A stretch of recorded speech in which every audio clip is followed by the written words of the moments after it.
Hey, everybody, welcome to Smarter News. Today, we get to investigate and excavate a very unique story in American history together. And we have an incredible guest to help guide us through this rather unexpected storyline. So, here's the backstory to how we got here. A few months ago at this point, it was a very busy news cycle. We've been through quite a few of those recently.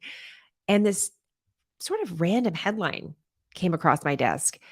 And it was about the remains of soldiers from the American Revolution suddenly being found and and honored appropriately for their service to our country.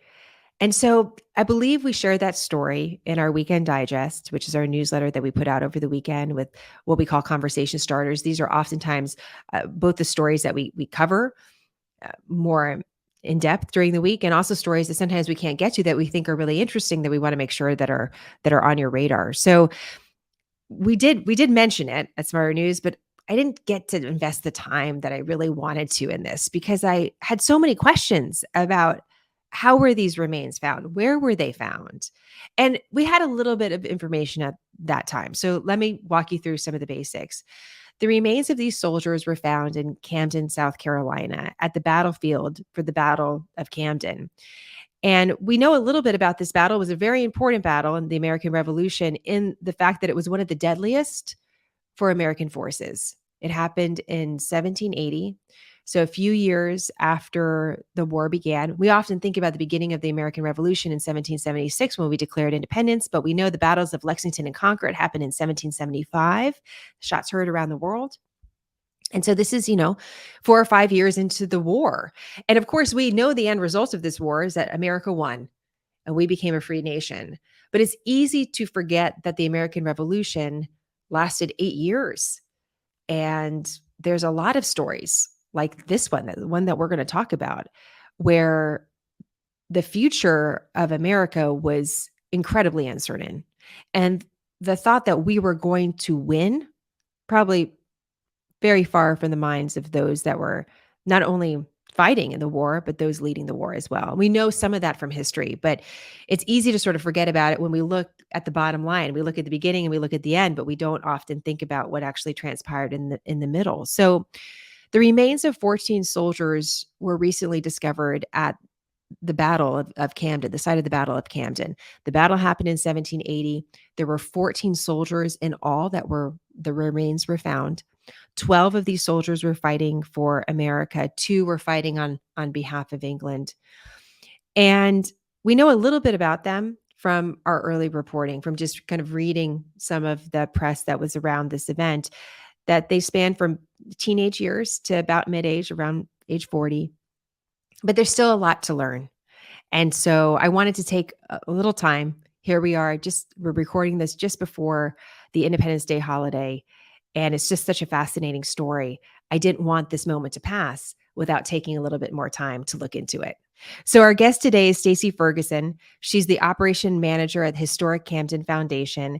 She herself has an interesting backstory as well, which we're going to talk a little bit about. And what I've learned is that Stacy was able to be part of this process, this story of shepherding these remains in a variety of very unexpected ways, which we're going to learn about. So, Stacy, it's great to have you. You're also an Air Force veteran, and I just want to start there, learn a little bit about your past. So, did you always know that you wanted to be in the military? Was that always a dream of yours? Um, it's something I certainly considered, along with marine biologist, astronaut, and archaeologist. So, landed on the Air Force. I just fell in love with aviation.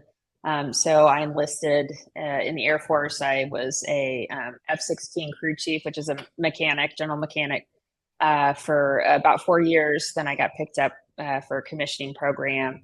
Went to college at Embry-Riddle Aeronautical University in Prescott, Arizona, and then commissioned in 2001. And then I went back to the career field I loved, which is aircraft maintenance. And I did that until, I did, when you combine all my service together, it's about 24 years. Wow. And also during that time, you figured out how to get married and also have children, right? That was also part of in Yes. that mix. Yeah. Yes. And move all over the world. Yes. I mean, for in 24 years, you certainly have done a lot, and I'm sure have gone through a series of different deployments. Just real quick before we get to Camden, where have you deployed to? Because obviously the nation has gone through 2 wars during that time. Yes. Yeah, I deployed to South Korea as well. I was stationed there, and then I was also deployed there another time. I was deployed to United Arab Emirates, Turkey, and then I was actually once deployed to Shaw Air Force Base in South Carolina. The kickoff for operate. Once we invaded Iraq, but they deployed me here to hold down the fort while all the folks at Shaw had deployed forward. So, I mean, you go where you're asked to go, and I never said no. Well, we thank you for your service from one military family to another. I didn't experience the multiple deployments with my husband at the time. One deployment, we were dating at that time, and now with 3 children of my own, I have a whole new appreciation for those that are navigating marriage and children through Yeah. through all of that. So, very much grateful for your service, Stacy, and in awe in many ways of your ability to do all that and learn all of that. And one of the reasons why I wanted to give our audience a little bit of that background and also to learn it myself is that of all the places in the world, all the experiences that you had, you chose Camden for where you were going to now try to set down some roots. It is not where you're from originally. Where are you from originally? Where were you born and raised? I was born and raised in Indianapolis, Indiana. So Camden is now home. And tell me a little bit about that choice. Why did you choose Camden? So we liked it because it was the schools are good here, but even before I worked at Historic Camden, I was born and raised as a history nerd. And this town has a lot of history, going back to 1732 when it was founded.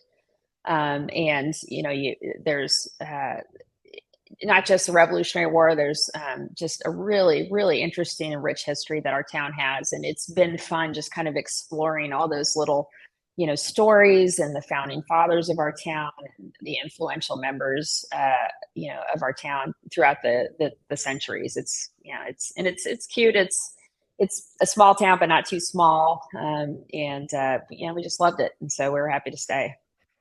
Well, you found yourself your story intersecting with another fascinating story related to the American Revolution. And since we just heard that you thought about being an archaeologist maybe as a child, and look at all of a sudden, you never know how our paths are going to lead us in the direction that we Right. thought of way back when. Right.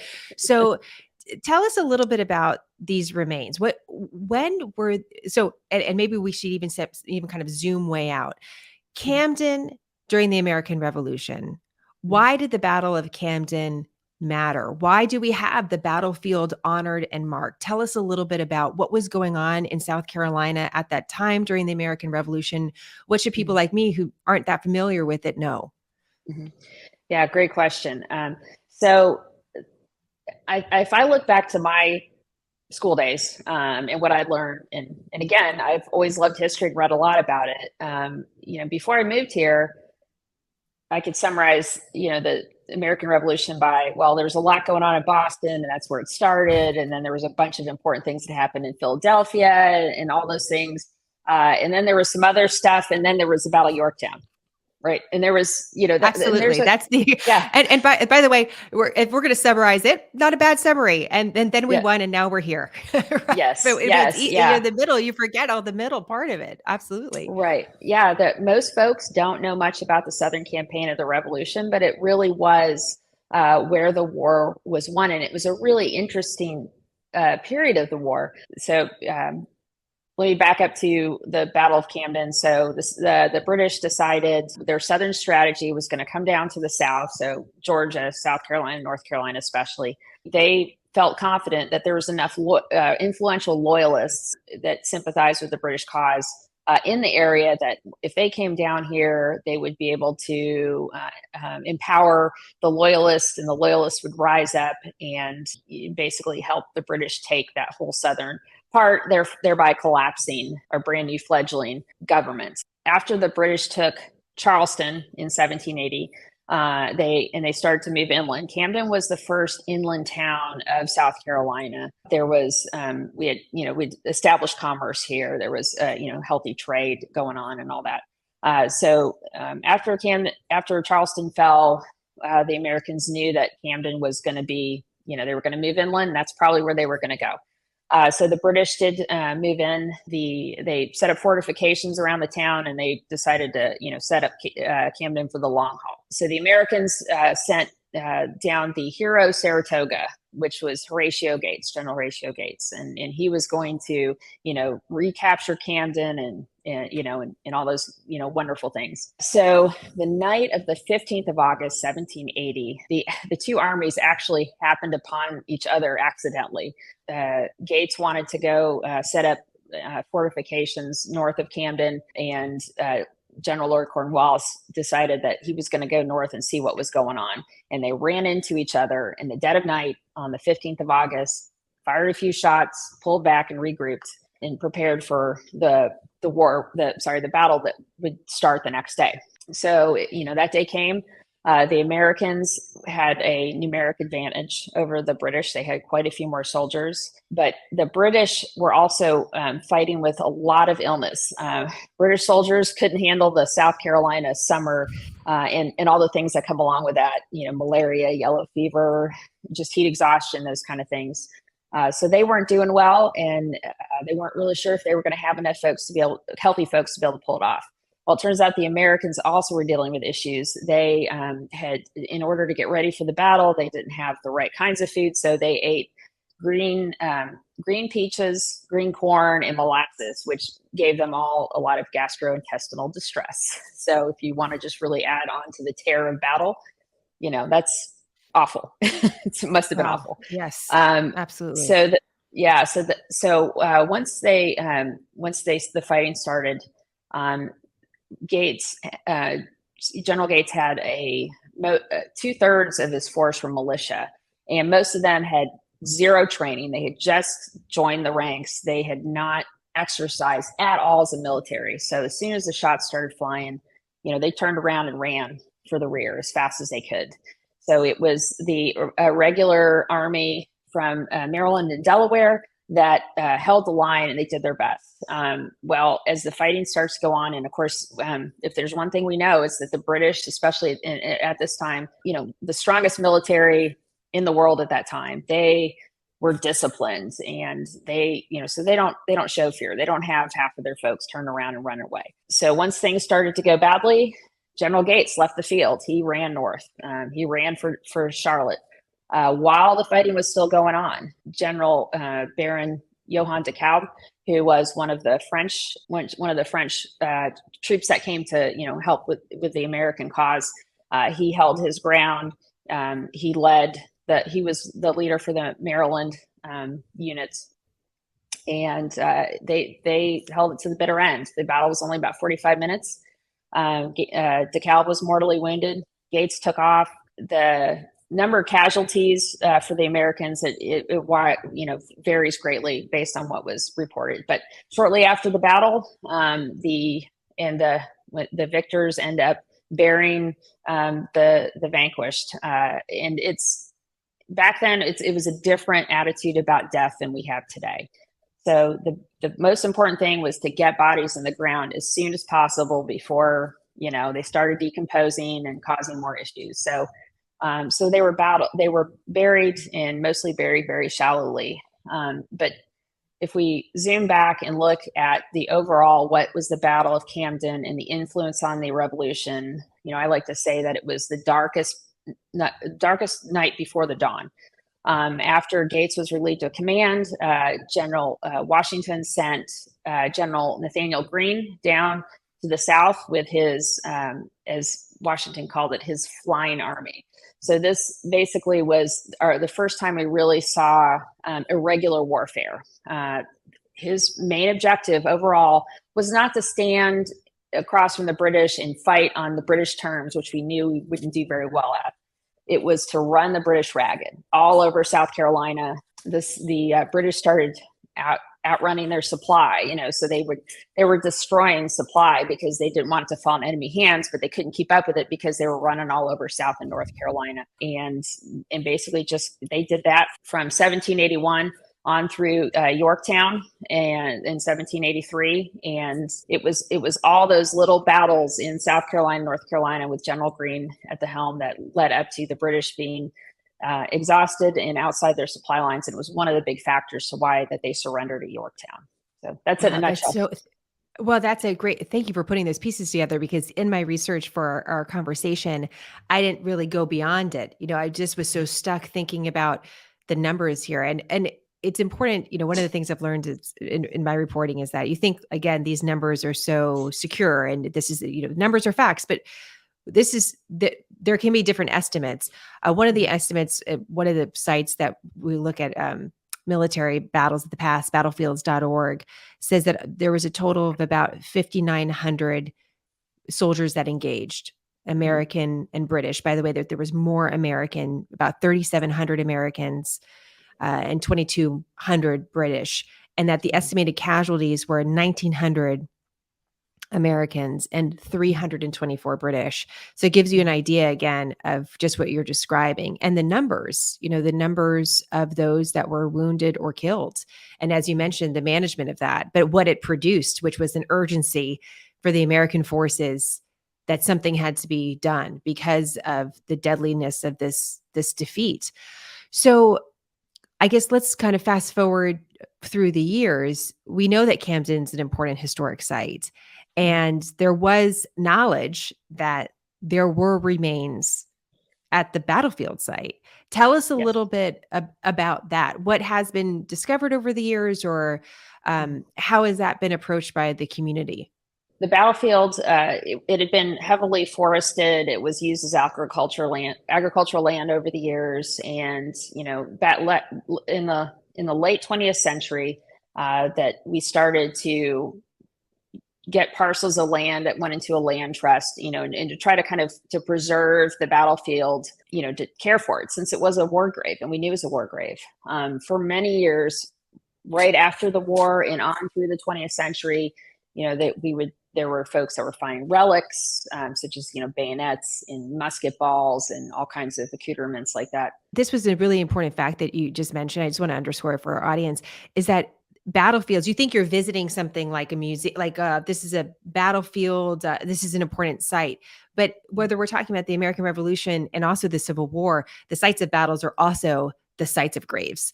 And so it's a mixture of understanding that the historic significance of that moment, but also knowing that we are visiting solemn, hallowed ground. And so that takes a certain level of understanding on how to preserve it, also how to visit it, how to honor the past. And so I just want to make sure that that's important. So in the years after, it becomes farmland. There's a pine plantation or whatever it is.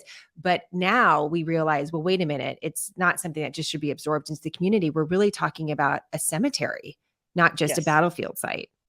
Yes, absolutely. Back in the 1970s, so it had been picked over by relic hunters for years. I'm not so sure that was illegal at the time. I'm not. They probably were doing it perfectly legally at the time. There's laws against it now, of course.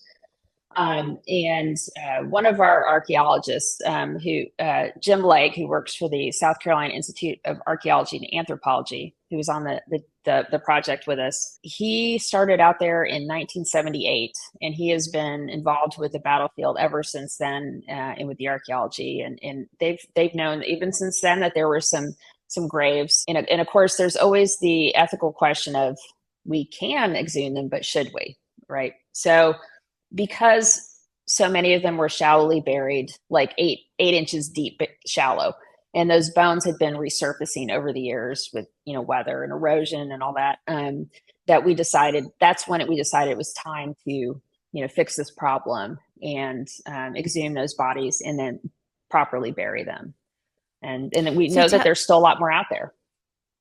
Tell us a little bit about these 14. What do we know about these 14? Where were their remains found? Were they found together? And what do we know about, if anything, about these soldiers? This is part of the fascinating thing as a layperson involved in this. The information that our archaeologists and anthropologists figured out has just fascinated me to no end. So as we went into the dig, we had identified 6 different spots. So we were expecting to exhume 6 soldiers. We ended up exhuming 14 because at least some of those were mass graves. We had one with 5, we had a few with 3, we had a few with 2, and then there were a couple single ones. And you could just tell, as it didn't take long. We didn't have to dig very far down before you could kind of see the dark outlines of these bodies, and you can just imagine that they were just kind of heaped in a pile together. Some of them were very much askew. For instance, the loyalist was what he was. It looked like they just chucked him in face down. His limbs were going every which way. The archaeologist saw evidence that he'd been plowed through, going back to the archaeological days. So he had big plow scars going right through his remains. Incidentally, the loyalists, they were able to determine, the anthropologists, that he was a Native American based upon the shape of his teeth. Apparently, Native Americans and Asian have more of kind of a shovel shaped for their front teeth as opposed to more flat tooth. So as soon as they were able to see his teeth, they knew that he was Native American. But for the other soldiers, that they could tell that they were Continental soldiers was based on the buttons that they would find. We found scores of pewter buttons that were emblazoned with USA on the buttons. So that, that's how we could tell that they were Continentals versus British. For our one British soldier from the 71st Regiment of Foot, they found a button that had 71 on it. And they also found, I think it was a sword buckle, in all those things that kind of indicated that he was a British soldier. So it was the objects that they found with the bodies were how they were able to determine for which side they fought.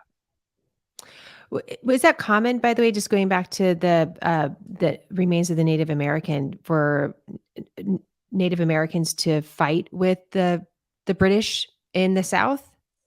Absolutely. Going back way before the Revolutionary War, as we called it, the French and Indian War, the British called the 7 Years' War. It was, on the French side, the French had different tribes that were loyal to the French, and then on the British side, or / American side, that Native American troops loyal to that side. So they have been allies in all of our wars, going way back. Fascinating. So these remains are you're establishing the sites where you're going to focus because of the shallowness of these graves, and you find these remains. You find 14. Tell us about how you were able to experience this, Stacy. How long did this take? What did you see, and what did you do during this time? So, as I said, I'm a layperson. I'm not an archaeologist. I'm not an anthropologist. I'm not even a historian, but love history. And they needed help, so I went out there and helped. Started with that as they shovel dirt, all that dirt, they screen all that dirt to make sure that there's no remains or artifacts in there. So first, I was doing that. You throw the stuff on the screen, you kind of shake the table back and forth to get all the sand and stuff to come out the bottom, and then you look at everything and see what's artifacts and what's remains. So started with that, and then they trusted me enough to let me help, down in the pit, where we would very slowly, carefully, methodically just scrape the dirt with little by little, very, very, carefully.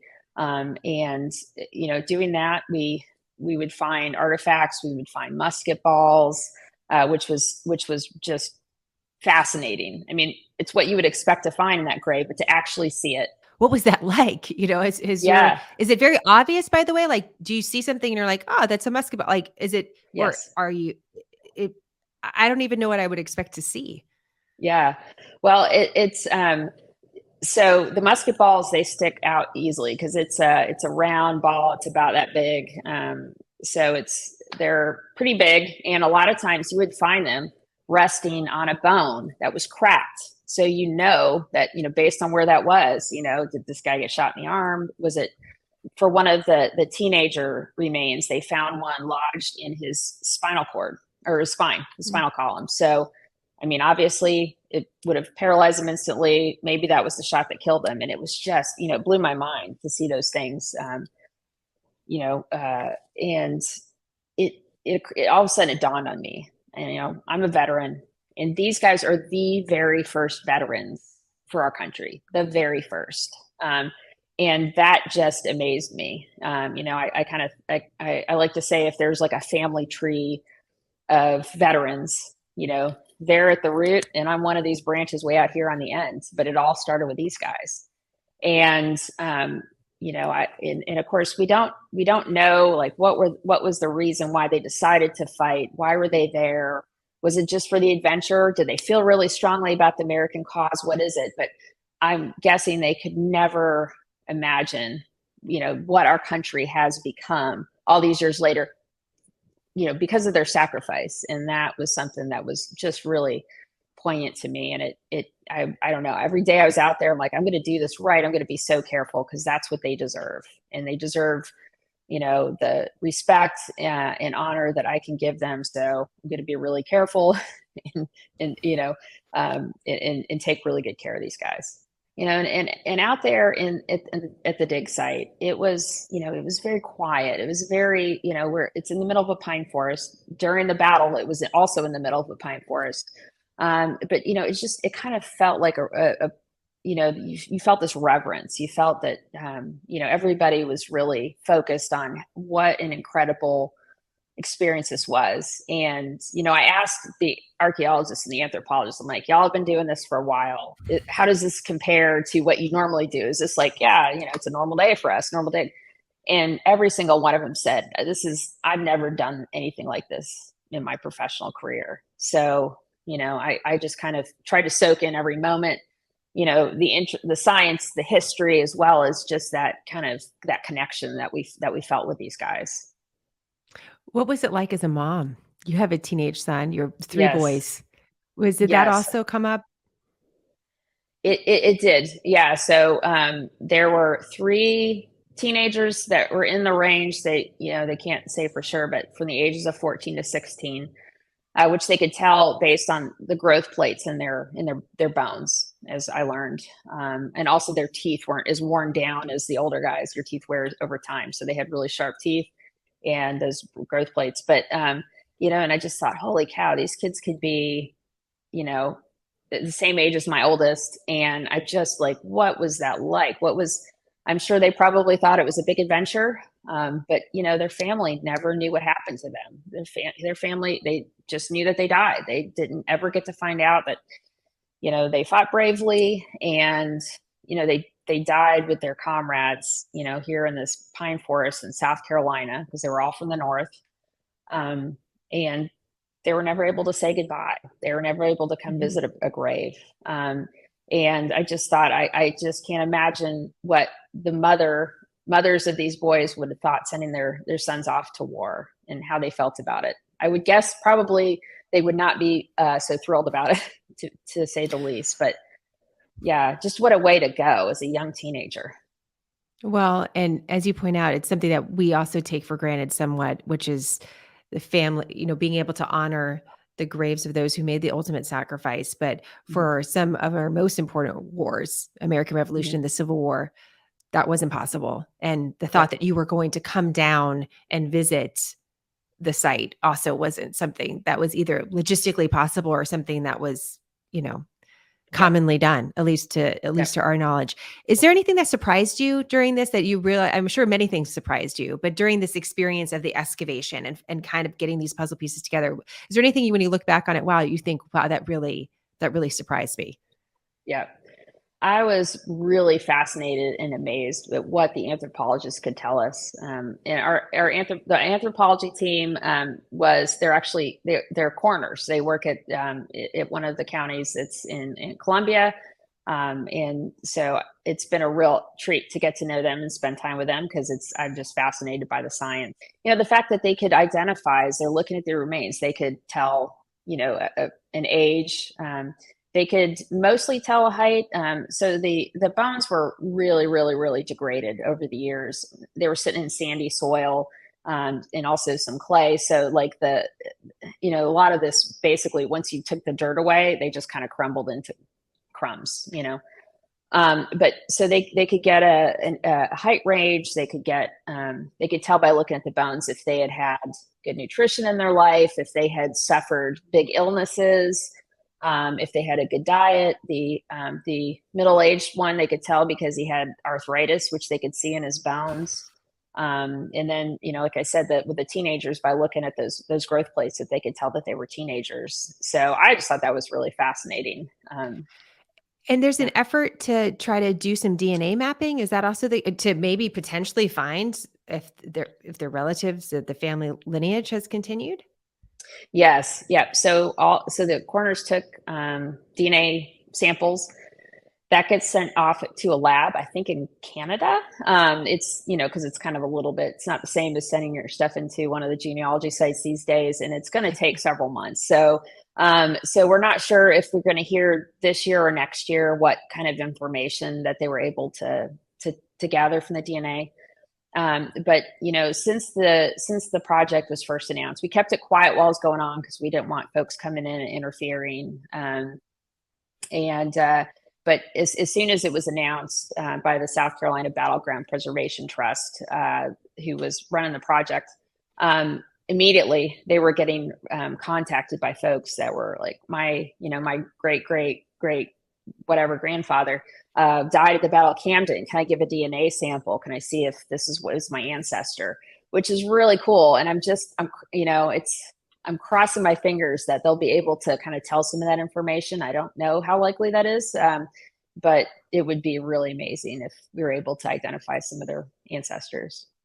That would be incredible. And it's more, I mean, Yes. more than 240 years, right? Right.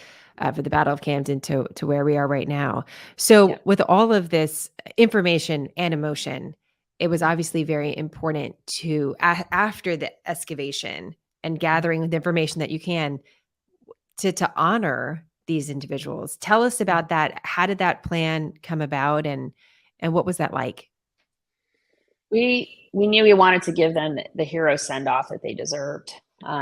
It's we've always honored our Revolutionary War, dead in the abstract, just generally speaking, right? So this was an opportunity to actually come and honor actual, the remains of these soldiers. So we put a lot of planning went into it.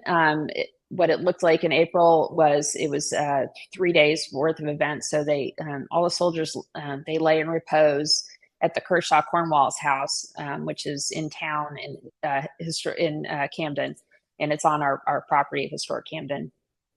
So the public came in and they, were able to view it. We had active duty military folks that were standing watch over the coffins. The Army Old Guard came in from Washington D.C.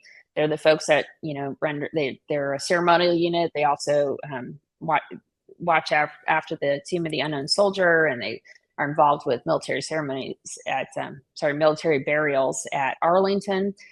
So they came in to render these honors, which made it, extra special. On the day of the funeral, all the coffins left the Kershaw Cornwall's house by horse-drawn caisson. The British soldier left by on the top of a gun carriage. The British government sent a honor detail of Scottish soldiers. So we had modern day Scottish soldiers come in to carry and to honor the one Highlander, which I thought was really neat. So they left the house. They went by funeral cortege up to the Bethesda Presbyterian Church, which is in Camden. It's also the final resting place of General DeKalb, who fell during the battle. So there was a funeral there, and they proceeded up to the battlefield, which is about 8 miles north of town. And there was a big military graveside honors were rendered by the Old Guard that I think a lot of folks have maybe seen it on TV if they weren't involved in a military funeral in general. But, the honor guard, they take the flag off the coffin, they fold it, and you usually see one honor guard person that's handing the flag to, next to kin in a modern day funeral. Well, here they had, all these flags and they basically were giving them to some honorary next of kin, if you will, dignitaries really, and fired their weapons, and that was it. And it was a special day, and we thought for a while the weather was going to affect us, and it didn't. And it was, I couldn't think of a more fitting way to send these guys off. And I just imagine what would they think about all this. This wasn't a thing that was done back then. I mean, it probably would blow their minds. But they, I wanted to, we wanted to make sure that we gave them that thanks on behalf of a grateful nation. Tell us about the letter you wrote. During the dig, as I mentioned, that I had these really big, like, feelings about what we were doing and what these guys meant to me personally, especially as a veteran. Um, and, I was always thinking about these things, the whole time, just always running through my mind. And then after the dig was done and they were doing work in the lab at the forensic lab, they invited, the veterans on the team. I wasn't the only one. There was a few of us, that we helped to move all of the remains and place them in the coffins and secure them. And so I thought, I'm just going to write them a letter. I'm going to write them a letter, to kind of get those feelings, off my heart. But, also I'm like, are they listening up in heaven? There's things I want them to know. So I just decided to write it, to put in the coffins. While my cohorts say, "Oh, do you mind if I read it?" Sure, go ahead. And they were touched by it, and I said, "Well, sign it. Please sign it with me. You were involved in this. I know that you feel the same way about these guys that I do. So please put your name on there as well." It kind of, it started to, I guess, get a little bit of attention. The day that we were putting bones in coffins, there was a Associated Press reporter that was there, and he put it in the news, and it kind of took off since there. So, yeah. Those pesky reporters, hey, can I take a look at that? What is that letter? Right. It's exactly what I would hope to do, by the way. I didn't mind. But I have read the letter, and I really had a hard time getting through it without tearing up. And I'm wondering if you could read us the letter. Sure, absolutely. I might get choked up as well, because that was how I felt at the time myself. And just so you know, I tried to pick language that was kind of common to the day. I just thought that was important, that if they heard it, if they read it, that they would understand it, and it made sense to them, in the language of the 18th century. So, and it's dated March 13th, 2023. Dear soldier, whose name is known only to God, as I lay you with care and love into this coffin, I do not feel worthy of the task. You likely could not fathom what the United States of America would become, from 13 states to 50 and 332 million citizens. Our democracy is the oldest in the world. We don't always get it right, and we have fought amongst ourselves more than I care to think about. But today, we are the most powerful country in the world. This is what you paid for with your life. I am here with you because I, too, am a veteran. War is much different than what you do. However, some things haven't changed. All of us who bear arms take care of each other. I spent most of my career as an officer, and we were charged with taking care of our men and women within our command. That is why I am taking care of you. You died a brave yet horrible death, far from home and loved ones. You were unceremoniously dumped into a shallow grave with so many more just like you. Now, we will give you the hero's farewell that you deserve. All I can say is thank you on behalf of a grateful nation. I pray that God's blessings are upon you, and that I will meet you in heaven, where we shall all enjoy the peace that we did not know on earth. Your humble servant, Stacey Ferguson. Oh my gosh, Stacey, that's so good. Thanks.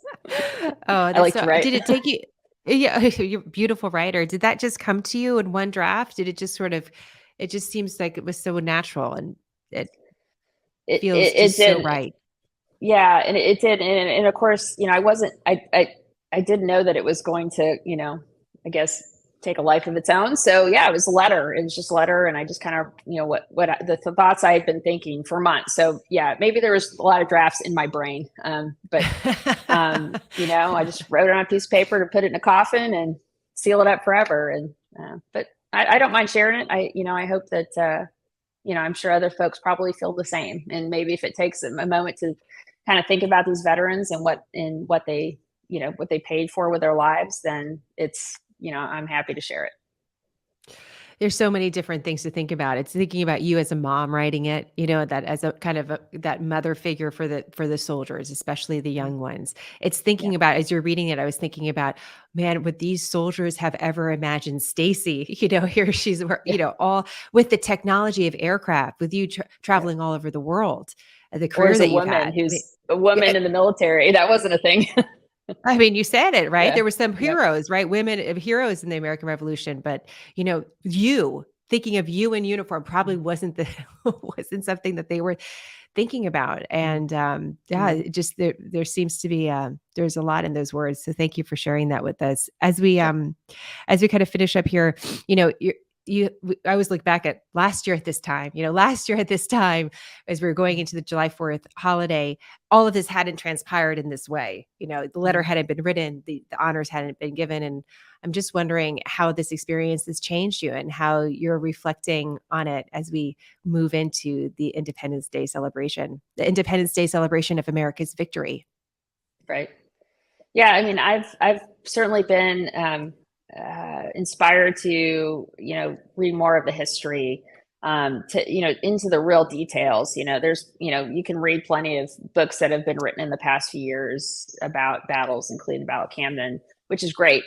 But also, going through some of the memoirs that are written, and orderly books, and just kind of those routine, what most people would think are really boring details, but that they, it's like little by little that's kind of filling in the pictures of these soldiers and what they went through, their experience, in just on a human level, not just a large history of the world level. The personal stories. The personal Yes, stories. yes, It adds the color that we need. yes, And I absolutely. believe in the news, we need to add more history into the news because Yes, that's only how you give anything any context. But right, that's what again struck me so much about this story, which is here you think everything's been discovered. We know right, exactly what happened in the American Revolution. We won. right, Right? That's the right. takeaway. But there's so Yeah. much more to learn. And so Mhm. are there more remains that will be excavated? Is this the beginning of a larger project, or how does, just kind of talk to us a little bit about the future? Yeah, that remains to be seen. We haven't really made any decisions on that.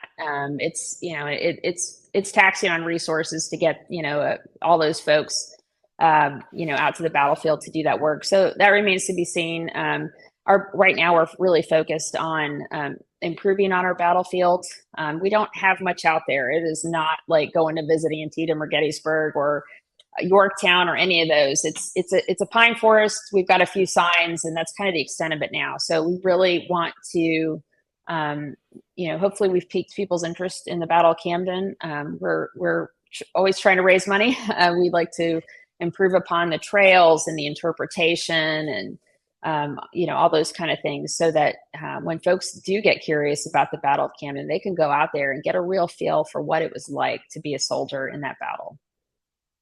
Well, we'll make sure to include some links so people can explore and look through all Perfect. of that. I think they'll be curious for that. And Stacey, if we're in Camden, we're going to come by for coffee. We hope that's okay. But we're going to look for Oh, you, perfect. Stacey Ferguson in Camden.